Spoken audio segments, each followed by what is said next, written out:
Hello, hello, nanasad ko. So I'm back for another VO. This videos was taken last September, I think, during the opening of the World Teachers Month celebration. So anyway, that's Ma'am Jennifer Taman. Siya ang nagdala sa ato ang SSLG. So ang ato sang mga SSLG officers sila ang nag-organize ani nga event.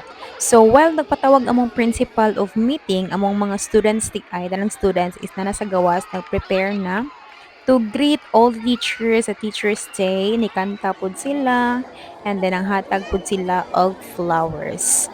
So yes, and kana siya amo ang SSLG president, naghatag pud siya og speech para sa mga teachers.